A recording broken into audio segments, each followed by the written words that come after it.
Drugs case में रिया चक्रवर्ती से आज एनसीबी फिर करेगी पूछताछ। रिया चक्रवर्ती फिलहाल मुंबई में एनसीबी दफ्तर जा रही हैं।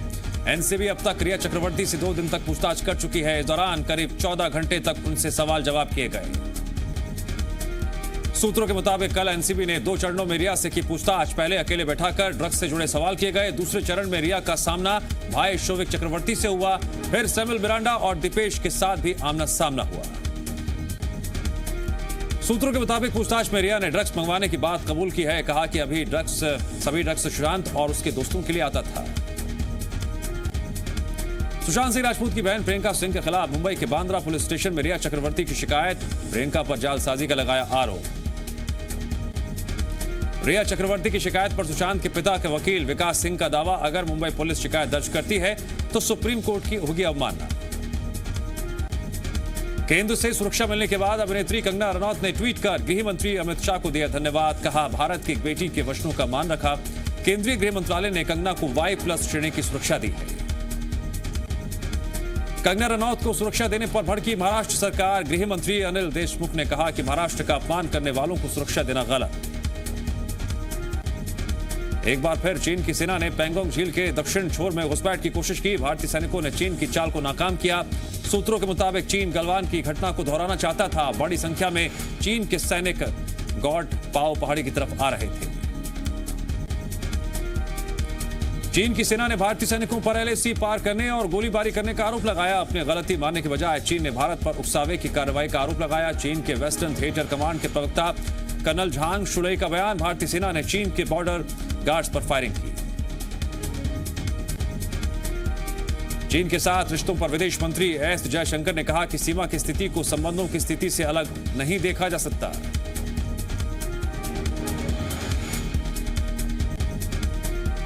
SCO के विदेश मंत्रियों की बैठक में शामिल होने आज एस जयशंकर रूस के लिए रवाना होंगे। मॉस्को में गुरुवार को चीन के विदेश मंत्री वांग यी के साथ हो सकती है द्विपक्षीय बैठक। देश में कोरोना की रफ्तार थमने का नाम नहीं ले रही है। कोरोना संक्रमितों की संख्या बढ़कर 42,80,000 के पार पहुंच चुकी है। हालांकि इनमें 33,23,951 मरीज ठीक होकर घर जा चुके हैं, जबकि 72,775 की मौत हो चुकी है।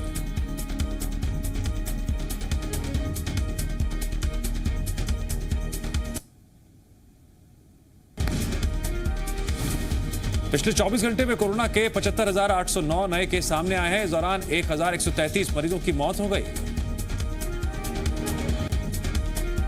मध्य प्रदेश में टोटल अनलॉक के बाद जहां कोरोना संक्रमण बेकाबू होता दिख रहा है, तो वहीं सरकार की तरफ से किए गए इंतजाम भी नाकाफी साबित हो रहे हैं।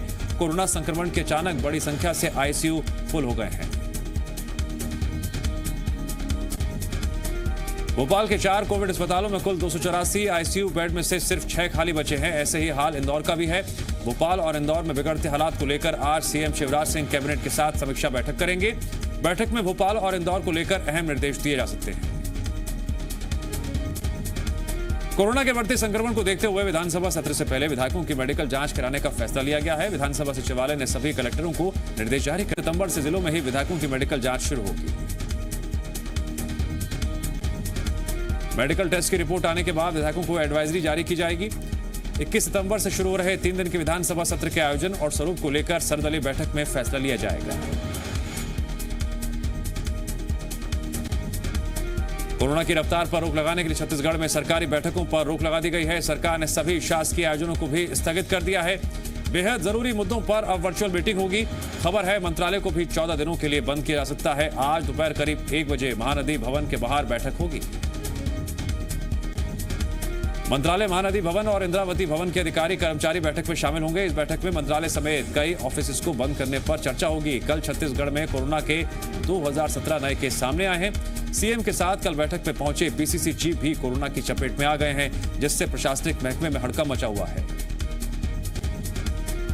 कोरोना काल में आर्थिक संकट में फंसी शिवराज सरकार मंत्रियों का इनकम टैक्स भरने जा रही है। खबर यह है कि सरकार ने आयकर भरने के लिए 2 करोड़ रुपए जारी कर दिए हैं। सरकार उन लोगों का टैक्स भरने जा रही है जिन्हें करीब 1,70,000 का वेतन भत्ता मिलता है। सरकार ने मंत्रियों की सुख सुविधाओं के लिए भी 41.5 करोड़ से ज्यादा जारी किए हैं। ये पैसे यात्रा, अतिथि सत्कार में इस्तेमाल किए जाएंगे। प्रदेश में CM के अलावा 33 मंत्री हैं, लिहाजा एक मंत्री के लिए 1 करोड़ से ज्यादा की राशि जारी की गई है। मंत्रियों के साथ सरकार ने पूर्व मुख्यमंत्रियों के लिए भी करीब 95 लाख रुपए का प्रावधान किया है। छत्तीसगढ़ कांग्रेस अध्यक्ष मोहन मरकाम की रिपोर्ट कोरोना पॉजिटिव आई है। मोहन मरकाम ने ट्वीट कर इसकी जानकारी दी। उन्होंने लिखा, मेरी रिपोर्ट पॉजिटिव आई है, फिलहाल हॉस्पिटल में भर्ती हूं। जो भी लोग मेरे संपर्क में आए हैं अपनी जांच करा लें और खुद क्वारंटीन कर लें। छत्तीसगढ़ में कोरोना का कहर जारी है। प्रदेश में कल 2000 से भी ज्यादा नए मरीज मिले। 2017 नए मरीज मिलने के बाद प्रदेश में कोरोना के एक्टिव मरीज 24,708 संख्या हो गई है। वहीं कुल मरीजों की संख्या 47,280 पर पहुंच गई है। प्रदेश में कल कोरोना से 15 लोगों की मौत भी हुई। प्रदेश में अब तक 395 मरीज इस महामारी से अपनी जान गंवा चुके हैं। मध्य प्रदेश में कोरोना विस्फोट लगातार जारी है। कल रिकॉर्ड तोड़ 1,885 नए मरीज मिले, जिसके बाद से एक्टिव केस 16,961 और कुल केस 74,459 पर पहुंच गए हैं। प्रदेश में कल कोरोना से 17 लोगों की मौत हुई। अब तक 1,589 लोग इस महामारी में अपनी जान गंवा चुके हैं। इंदौर में कोरोना संक्रमण लगातार बढ़ रहा है। कलेक्टर मनीष सिंह ने शहर के बिगड़ते हालात के संकेत दिए हैं। कलेक्टर ने कहा, दूसरे जिलों से आने वाले मरीजों की वजह से अस्पतालों में आईसीयू बिस्तर की कमी हो गई है, जिसे पूरा करने में जुटे हैं। कलेक्टर ने कहा कि जल्द ही निजी अस्पतालों की तय क्षमता से अधिक बिस्तरों का इस्तेमाल करेंगे। उन्होंने कहा कि लोग नियमों का लगातार उल्लंघन कर रहे हैं। शहर के हालात ठीक नहीं है, लोग नहीं माने और ऐसे ही संक्रमण फैलता रहा तो कड़े फैसले लेने पड़ सकते हैं। कलेक्टर ने कहा कि शहर खुलने के बाद अब जनता को अपनी जिम्मेदारी समझनी होगी। रूस के एक शीर्ष अधिकारी का बयान, अगले हफ्ते से कोरोना वायरस की वैक्सीन आम जनता के लिए जारी की जाएगी। इस वैक्सीन को रूसी राष्ट्रपति व्लादिमीर पुतिन ने 11 अगस्त को लॉन्च किया था। छत्तीसगढ़ में पहली बार एथेनॉल निर्माण की इकाइयां स्थापित होने जा रही हैं। इनके लिए 4 प्रस्तावों पर एमओयू किया गया है। ये चारों एमओयू 508 करोड़ रुपए के हैं। मुंगेली में 2 और जांजगीर चांपा महासमुंद में 1-1 यूनिट लगाई जाएगी। चारों इकाइयों में हर साल 1,17,500 किलो लीटर एथेनॉल के निर्माण का लक्ष्य रखा गया है और इसके लिए 3,50,000 टन धान की जरूरत होगी। माना जा रहा है कि इससे 583 लोगों को रोजगार मिलेगा। छत्तीसगढ़ में मनरेगा श्रमिकों की मजदूरी के भुगतान के लिए केंद्रीय ग्रामीण विकास मंत्रालय ने 67 करोड़ 1 लाख रुपए स्वीकृत किए हैं। प्रदेश में चालू वित्त वर्ष 2020-21 में मनरेगा के तहत 26,09,000 परिवारों को रोजगार उपलब्ध कराया गया है। बघेल सरकार की ओर से कदम उठाए जा रहे हैं। अब तक इन परिवारों को 2,148 करोड़ 70 लाख रुपए की मजदूरी का भुगतान किया जा चुका है। इनमें बघेल सरकार की ओर से 50 दिन के अतिरिक्त रोजगार का 96 करोड़ 33 लाख रुपए का भुगतान भी शामिल है। केंद्र सरकार की ओर से इस साल 2,271 करोड़ 89 लाख रुपए स्वीकृत किए गए हैं। छत्तीसगढ़ सरकार ने गोधन न्याय योजना के हितग्राहियों को बड़ी राहत दी है। सरकार ने योजना की तीसरी किश्त जारी कर दी है। इसके तहत 76,803 गोबर विक्रेताओं के खाते में 6 करोड़ 27 लाख रुपए की राशि पहुंच चुकी है। सरकार की ओर से 31 अगस्त तक 3,13,765 क्विंटल गोबर की खरीदी की गई थी। गोबर विक्रेताओं के खाते में अब तक 12 करोड़ 70 लाख रुपए भेजे जा चुके हैं। साथ ही गौठानों में वर्मी कंपोस्ट उत्पादन के लिए टांका निर्माण के भी निर्देश दिए गए हैं। भोपाल में आज शिवराज कैबिनेट की बैठक होगी। दोपहर 12 बजे होने वाले इस बैठक की अध्यक्षता सीएम शिवराज सिंह चौहान करेंगे। बैठक में कोरोना के हालात का प्रेजेंटेशन दिया जाएगा। इसके अलावा और भी कई महत्वपूर्ण मुद्दों पर कैबिनेट चर्चा करेगी। साथ ही कुछ प्रमुख मुद्दों पर कैबिनेट मुहर भी लगाएगी। सीएम शिवराज सिंह चौहान आज सीहोर के दौरे पर जाएंगे। मुख्यमंत्री आज दोपहर 12 बजे कैबिनेट की बैठक में हिस्सा लेंगे और फिर दोपहर करीब 2 बजे सीहोर के सलकनपुर जाएंगे, जहां वो स्थानीय कार्यक्रमों में हिस्सा लेंगे। साथ ही नहलाई, जहाजपुरा समेत कई बाढ़ प्रभावित गांवों का दौरा करेंगे और शाम तक भोपाल लौट आएंगे। भोपाल में सीएम शिवराज सिंह चौहान ने खनिज विभाग की बैठक ली, जिसमें गौड़ खनिज नियम और जिला खनिज प्रतिष्ठान नियम में प्रस्तावित संशोधनों का सीएम ने प्रेजेंटेशन देखा। 31 मुख्य खनिजों को गौड़ खनिज में शामिल करने का प्रस्ताव है। बैठक में सीएम शिवराज दागी अधिकारियों को सख्त रुख अपनाते हुए कहा कि दागी अधिकारियों को सेवा से अलग किया जाएगा। सीएम ने कहा, खनिज संबंधी संपूर्ण प्रक्रिया पारदर्शी और ऑनलाइन हो। खदानों में 75% रोजगार प्रदेश के मूल निवासियों को देना होगा। खनिज संसाधनों की सुरक्षा और प्रबंधन के लिए अलग से सुरक्षा बल बनाने पर भी विचार हुआ। सीएम ने कहा, रेत रॉयल्टी का बड़ा स्रोत है, लेकिन अवैध गतिविधियों के चलते रॉयल्टी सरकार को नहीं मिल रही है। सीएम शिवराज सिंह 9 सितंबर से उपचुनाव वाले इलाकों का दौरा करेंगे। 14 सितंबर तक चलने वाले इस दौरे में सीएम शिवराज सिंह 1600 करोड़ रुपए के विकास कार्यों का भूमि पूजन और करीब 1000 करोड़ रुपए के कामों का लोकार्पण करेंगे। सीएम शिवराज 9 सितंबर को आगर मालवा और हाट पिपलिया का दौरा करेंगे। 10 तारीख को दिमनी, अंबा और मेहगांव के दौरे पर रहेंगे। मुख्यमंत्री 11 सितंबर को डबरा, भांडेर और पोहरी इलाकों का दौरा करेंगे। 12 तारीख को जौरा, सुमावली और मुरैना जाएंगे। वहीं 13 सितंबर को करैरा, गोहद और ग्वालियरपुर का दौरा करेंगे। 14 तारीख को सीएम मदांता और नेपानगर जाएंगे। सीएम स्थानीय कार्यक्रमों में शामिल होकर करोड़ों रुपए के विकास कार्यों का लोकार्पण और भूमि पूजन करेंगे। ग्वालियर में बीजेपी को बड़ा झटका लग सकता है। बीजेपी नेता सतीश सिकरवार कांग्रेस में शामिल हो सकते हैं। चर्चा है कि आज कमलनाथ के सामने सिकरवार कांग्रेस की सदस्यता लेंगे। कल उनसे मिलने कांग्रेस प्रदेश सचिव अलबेल सिंह भुरैया और कृष्णा राव दीक्षित पहुंचे। संभावना है कांग्रेस सतीश सिकरवार को ग्वालियरपुर से प्रत्याशी बना सकती है।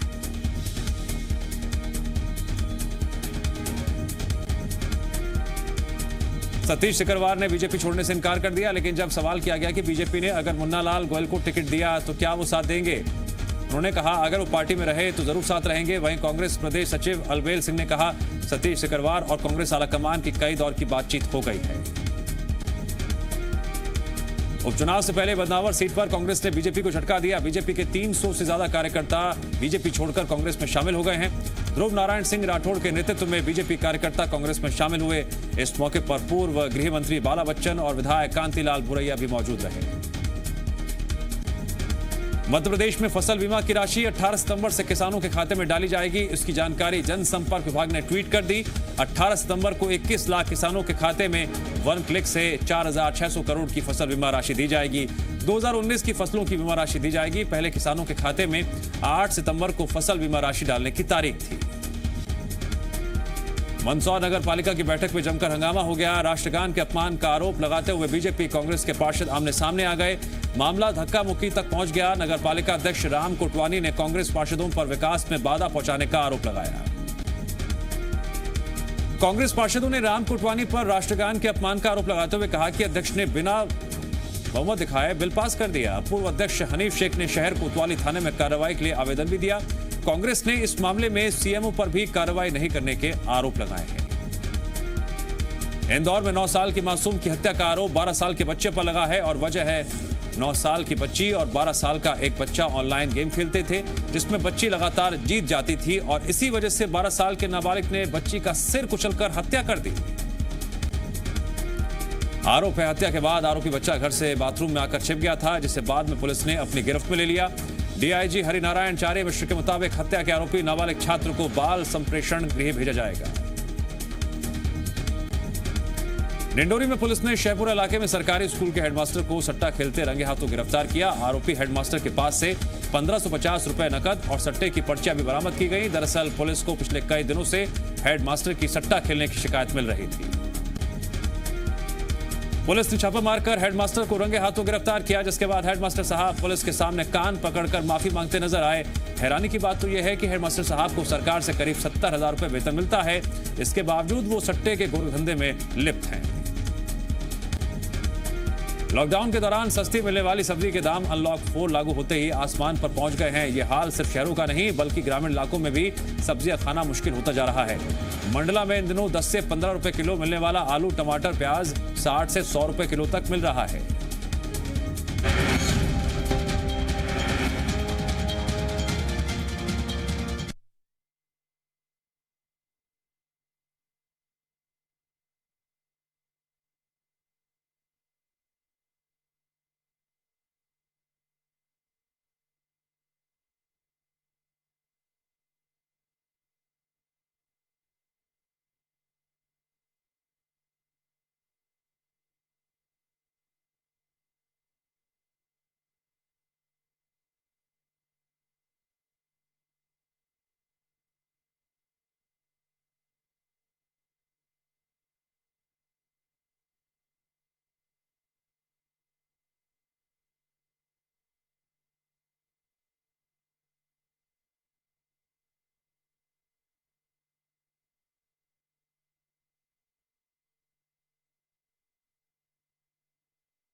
सब्जियों के दाम 3 से 4 गुना तक बढ़ गए हैं।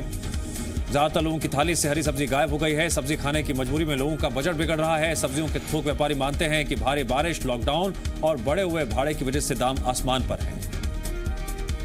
सतना में पिछले कुछ महीनों में बिजली के करीब 100 ट्रांसफार्मर फूक चुके हैं।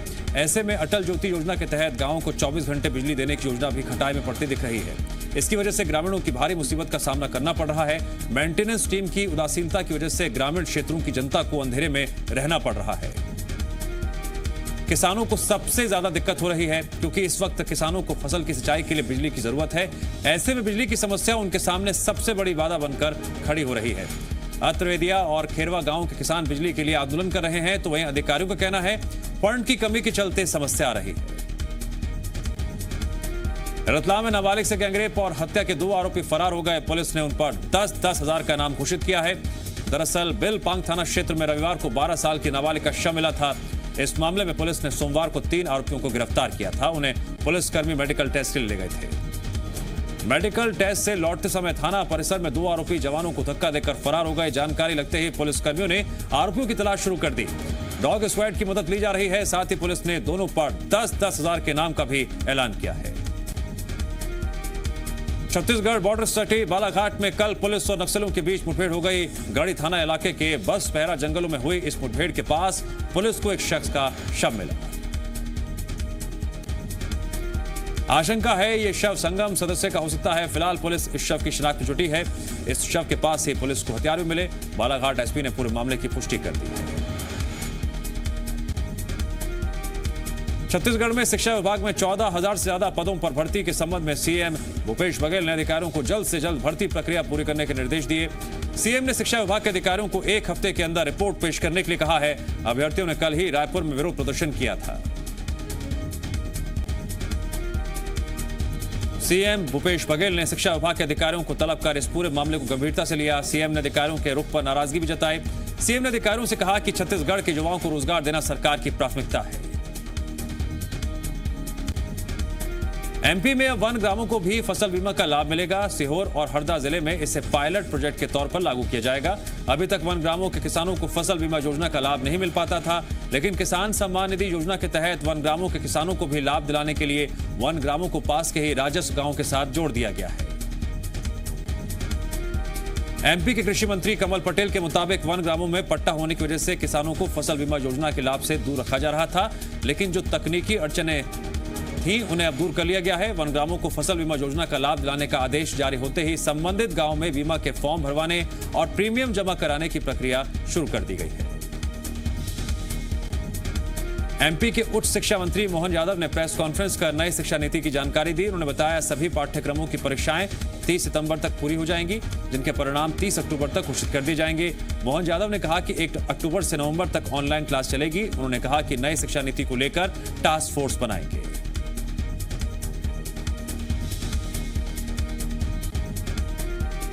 मंत्री मोहन यादव के मुताबिक टास्क फोर्स नई शिक्षा नीति को बेहतर तरीके से लागू करने की अनुशंसा करेगी। मोहन यादव ने दावा किया 2,500 अतिथि शिक्षक सेवा में लिए गए हैं। 842 रिक्त सीटों के लिए अतिथि विद्वान के आवेदन मिले हैं। अभी 774 अतिथि विद्वानों के लिए मेरिट लिस्ट जारी हुई है। सीएम भूपेश बघेल ने राष्ट्रीय पोषण माह का शुभारंभ किया। इसके साथ गोधन न्याय योजना की राशि का भी वितरण किया और गोधन न्याय योजना के लिए ऐप भी लॉन्च किया।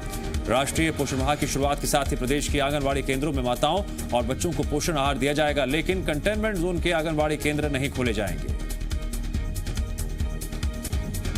कोरोना संक्रमण फैलने के बाद प्रदेश भर में 14 मार्च से सभी आंगनबाड़ी केंद्रों को बंद कर दिया गया था। सीएम बघेल सोशल मीडिया के जरिए राष्ट्रीय पोषण माह का आगाज किया। इस आयोजन में विभागीय मंत्री और संसदीय सचिव भी मौजूद रहे।